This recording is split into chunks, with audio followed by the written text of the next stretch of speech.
Why are Jews so successful? They're smart, that's why. And anyone who looks like Albert Einstein is a genius too.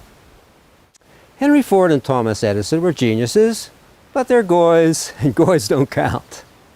Take Walt Disney. He was a genius, but didn't make much money until the Jews stock marketed him. Today, Jews like Robert Iger and Michael Eisner are making a killing out of Mickey Mouse. They even created transgender characters in Disney, making big profits. That's smart business. So what if Walt is turning over in his grave? It's the bottom line that counts, right? And why are Jews doing so well on the internet? Sergey Brin and Larry Page own Google. Mark Zuckerberg, Facebook, and Dan Schulman runs PayPal, all Jews. They're well connected, that's why.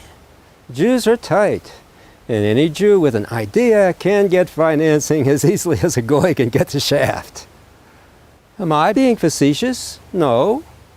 I grew up as a Jew in an upper middle class synagogue where connections to fame and fortune were made over lox and bagels during Sabbath day brunch. We even had the mayor speak once, and the following day at the March for Israel parade. He wasn't Jewish, but the synagogue liked him a lot.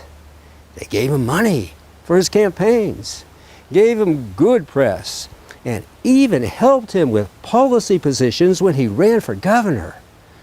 Jews are generous people, with politicians willing to return the favors. Another reason for Jewish success. Which brings me to a sensitive subject which many familiar with are loath to speak on. Why are the Jewish people hated so much? So much that the Jewish people need their own state to protect them from the Gentile people and from the Arabs and really everyone. I mean, you got to be honest when you're talking about anti-Semitism.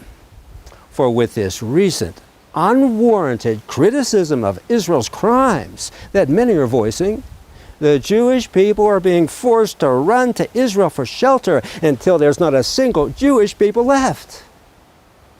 Well, yeah, there are still some, like Schumer, Kagan, some neocons.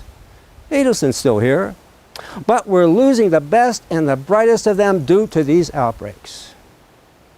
And yet, with most of them in Zion, Jews still dominate business, politics, and the press in America. This is a riddle yet to be solved. For in spite of the menace of anti-Semitism, Jews still drive big cars, live in upscale communities, send their kids to private schools, and take politicians to Israel on tours of Tel Aviv.